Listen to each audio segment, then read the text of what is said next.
Hey everybody, it is Saturday morning, and of course, I am at my local dive bar working hard. And last night was a great night.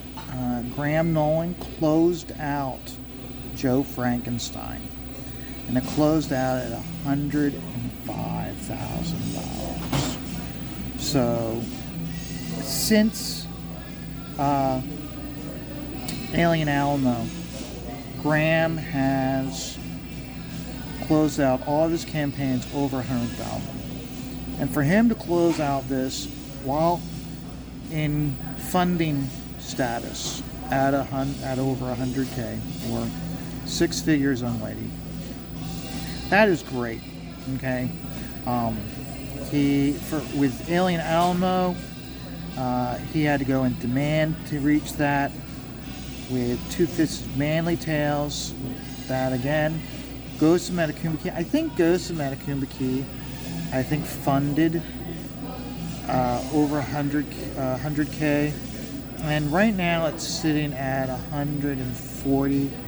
It is Graham, to date, it is Graham's highest funded book.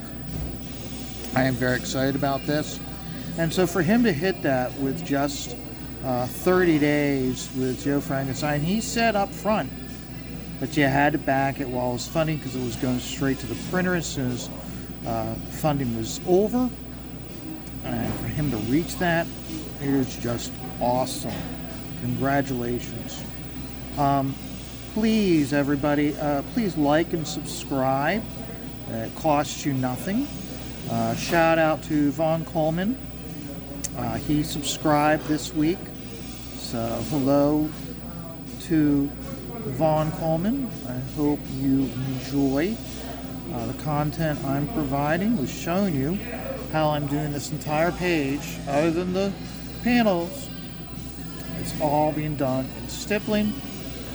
And if you can watch the progress of this page by watching previous videos, as I've said on numerous occasions, once I get done making this video, I'll work on this page for a little bit, and then I'll be switching over to another page to work on, which I can't show you.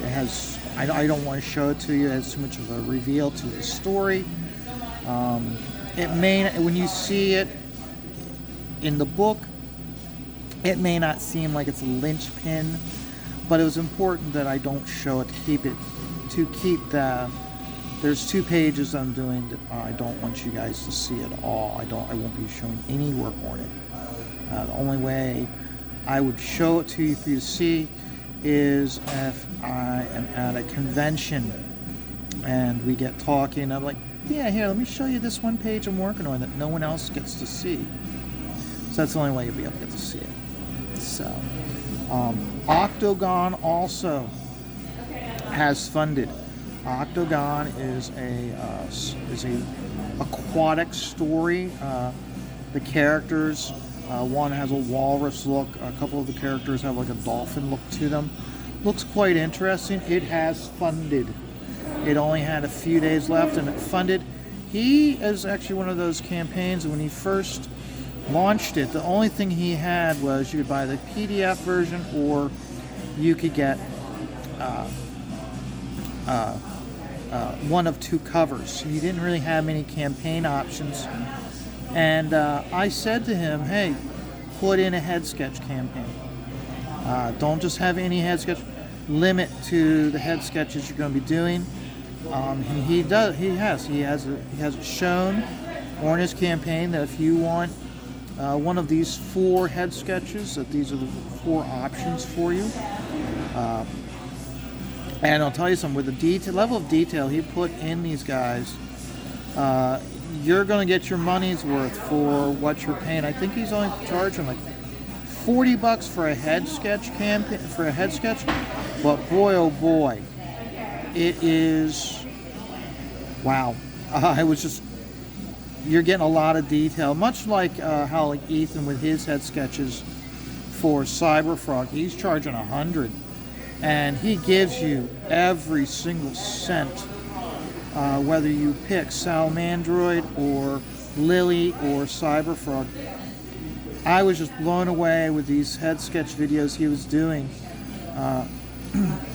showing the progress. And I remember, he'll stream for like 4 hours and you'll see from beginning to end, and each one is completely different. Now with Octagon, it looks like he's just going to, that exact shot is going to be reproduced each time. But still, he puts a lot of detail into each one of those sketches. It's not like a con sketch, or quite honestly, I didn't feel all that impressed with the head sketches that John Malin was offering when he was showing them on his campaign. It's like just a quick profile shot. With Octagon, all the shots are like straight on or 3/4 shots with details, backgrounds. I mean, it's full-blown shots. So if you have not checked out Octagon, it is in the description of this video. I would highly recommend that anybody who check it out. And if you like original art, for $40 you're getting your money's worth, and it will help him out with getting his book produced. So, and I also want to do a shout out to Rob Hunter with his Death Raider book. The level of texturing he's doing, and a slight like spatter look, and just whoa, he's putting everything in there. So that's another one that I feel is underperforming. But when you don't have a channel, or you don't have a large channel, and you are going on other people's channels to promote your book, you gotta hoof it. You're gonna have to deal with those lulls of only getting 1 or 2 campaign backers a day or every few days. You gotta get on to you gotta get your channel started. You gotta get onto other people's channels. Anybody who follows me knows that every single Saturday I am on the chat with Danger Vanessa and Amanda and Statistical Zero, and I try to get myself known out there and try to get them like, hey, this topic that we're discussing, I discussed it on my channel in depth. It's always important to try to promote yourself when you're on other people's channels. Now, Danger Vanessa is very specific about her channel. The chat is a no shill stream. There's only one time that shilling campaigns on the stream is acceptable, and that is during the awards ceremonies show in November. But other than that, it's a non-shill stream until the end. At the end, the mods are asked to throw in the links to other shows that are going to be starting soon, which is always good, because that's what the purpose of the show is for. And Danger Vanessa has been very stringent on wanting the show to stay that way. I'm moving over here. You can see where I was putting a lot. It's heavy here, okay, and you want to be heavy specifically up here, okay, so that way you have separation from the arm of the chair into his arm. But then you go down here, and what I'm doing is I'm just going very light, barely touching the paper surface to get this. Let me go up higher so you can see. But I'm going very light with the dots. And by doing the dots like this, when you're done, it has almost the look of a pebbled Zipatone screen. And the reason why I do, and that's one of the reasons why I do stippling, is because unless you're very proficient with using computers and Procreate and Apple products and Photoshop and all. You really, you can't just buy Zipatone. It's reached the point now that you can, from what I understand, if you buy like adhesive, see-through, transparent film, you can print a Zipatone screen onto it and then put it onto paper. Otherwise, it's all done in, technically, it's referred to as the coloring stage of a book. I've never, ever since computer coloring became big, I've never seen a computer colorist go in and do Zipatone screens heavily. It's all been relatively done with, I can just do that with color. The thing is, though, is that Zipatone screens add a nice subtle change to adding an extra layer of tone to faces or arms, or if you have a character that you don't want him to compete. Let's say you have a character in the background, like these guys, okay? Let's say I just did this traditionally with hard lines. But I wanted these guys to fall back in space. I could throw a nice zip screen over them, or don't do them, but then throw a zip screen over the rest of the whole background, push it back in space. I used Zipatone a lot when I was just trying to do art, comic book art traditionally.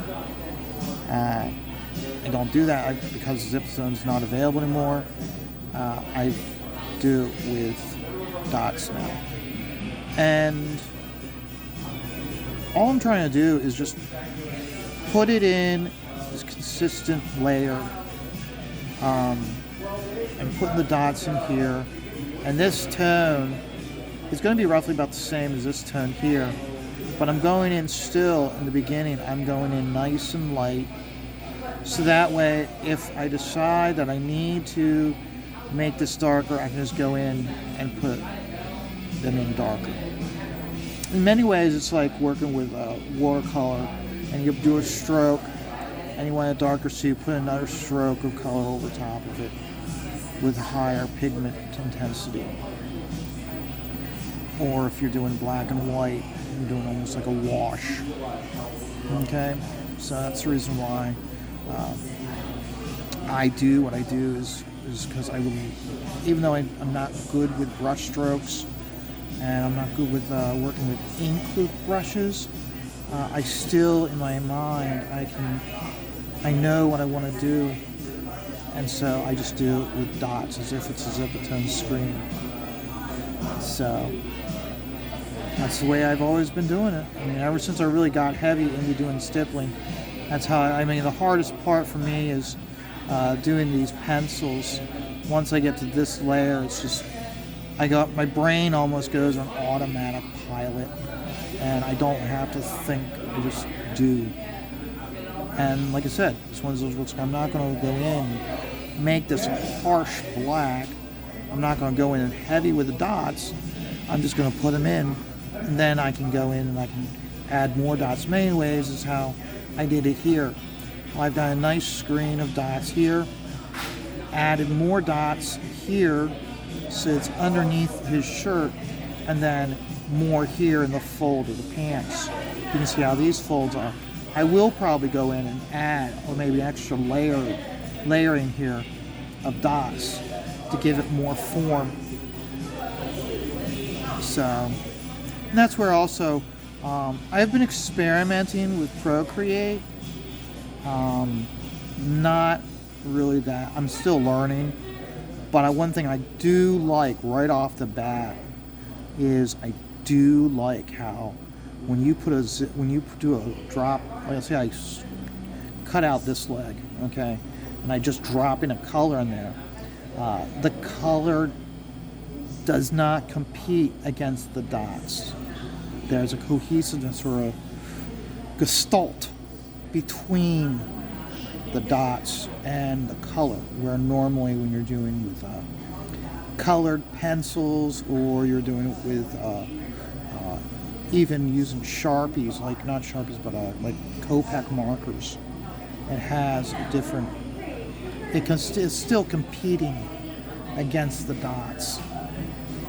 So I am liking the computer coloring with the dots. So even when you have like a strong black up here and you cut it out, you drop the color in, it doesn't compete, and it fills all those white spots. That was my main concern, because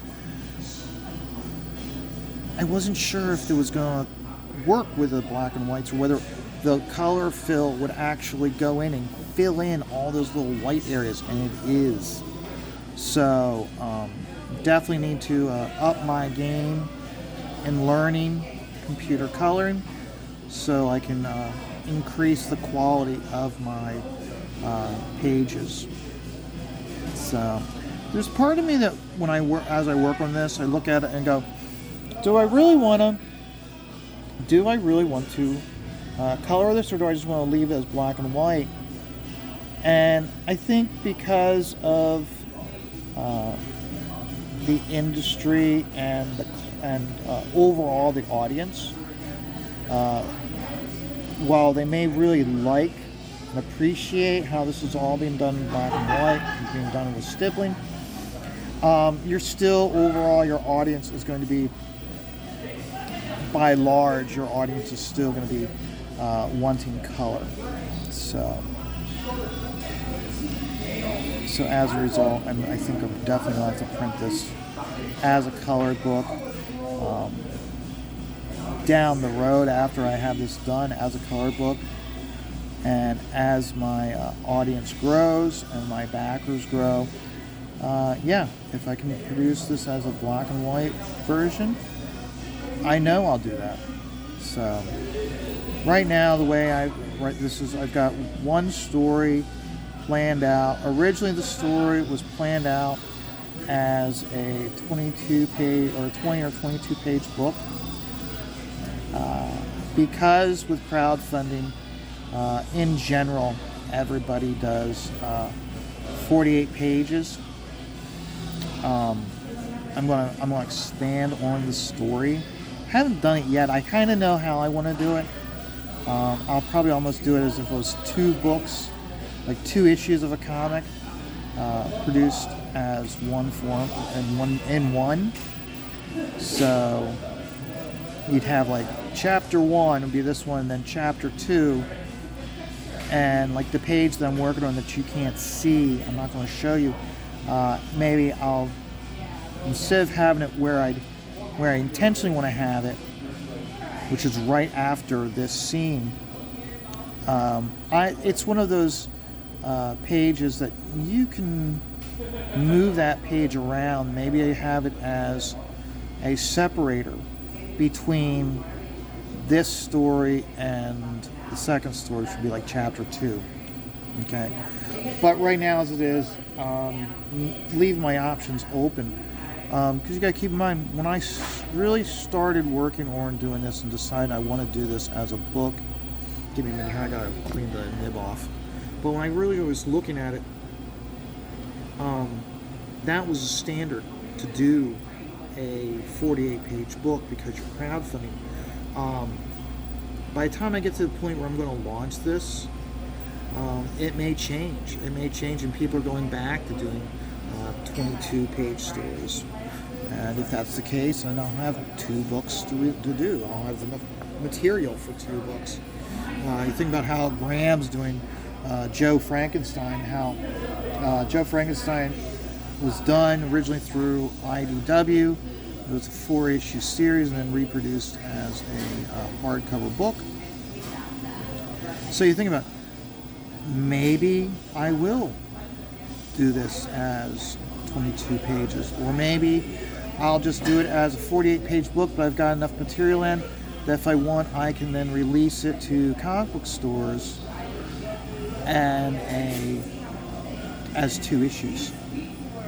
So my options are open for how I'm going to do it.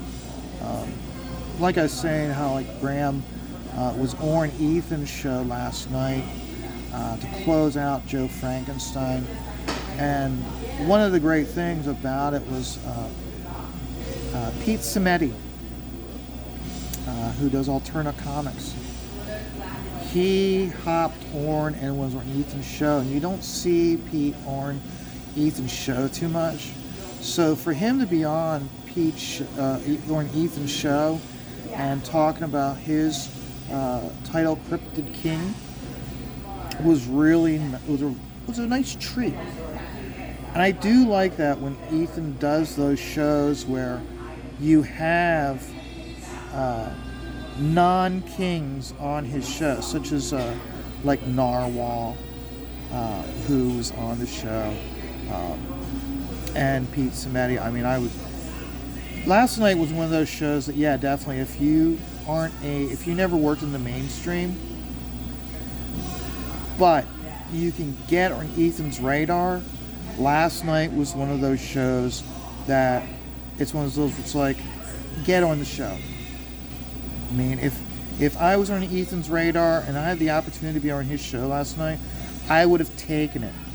I would have made certain that I was entertaining with my takes and my content provided, so that way he'd be on his show again. So, like, for instance, I don't know what Rob Hunter was doing last night, but last night would have definitely been a night to hop on the show to get Death Raider, get us some spotlight on it, just for people to see it, to get some attention to it, where instead of how many times he might be competing with other more successful campaigns, gives him the ability to really spotlight and talk about the story. Like I said, I don't know what Rob was doing. We can't just sit there and just like plan our lives around when a popular person is streaming, but we definitely want to take advantage of those opportunities to get on shows for people to introduce yourself to people so people can see what you're all about. So yesterday, if you take a look at my channel, you'll see that I posted a video on Friday showing that I received my Dale Keown werewolf tee. The campaign was for Aaron Lepresti, and Aaron also, he popped on the King's or Ethan's show right before I went to bed. So it was great. So he was able to talk about his Wraith of God book, Blood Hunters, remind everybody that his Second Chance campaign is available right now if you missed out on the first book, so you can get it. But I posted that video so that way to show you guys that A, Comicsgate fulfills, B, it's Aaron, I tag Aaron in, so that way Aaron has the ability to verify, okay, if I'm shipping to Central Pennsylvania, the product's arriving and it's arriving in good condition. It's one of the primary reasons why I do those unboxing videos when the campaign arrives, so that way the creator can see that they got it, and then use that to bolster their campaign. And if there's people that are doubting the creator, they can use my videos. It's like, hey, here's proof of the campaign fulfilling, that it arrives in good shape. He's happy that he got it. Those are things. That's feedback where it used to be that if you did that, you'd have to hopefully maybe somebody would write a letter to you to let them know that they got it and was in good condition. Now with social media and Twitter and YouTube, you get to be able to show the creator that you got it and it's in good condition. So I encourage everybody who backs campaigns to do videos. Even if you do a video like this where you're not going to see me at all, but you can actually just show the stuff, show that you got it, so that way the creator knows. I mean, yeah, you're going to get lost in a sea of other creators, of other people posting images of their books arriving, but they'll see it eventually. Most creators, when I do those videos, they do let me know that they saw it and they thank me for posting the video. So I'm just probably, when I get done with this video, like I said, I'm going to work a little bit more on this leg, probably not a whole much more, and then I'm going to work on the other one. So, but I remember I will be on Danger Vanessa's The Chat tonight, starting at 7. Usually goes from like 7 to about, it can go, she likes to keep it 2 hours, and honestly it kind of goes off the rails. We're lucky if we get done by 9:30, quarter of 10, which is just before a lot of other shows start. So, but hope to see you tonight. Hope to hear from you guys.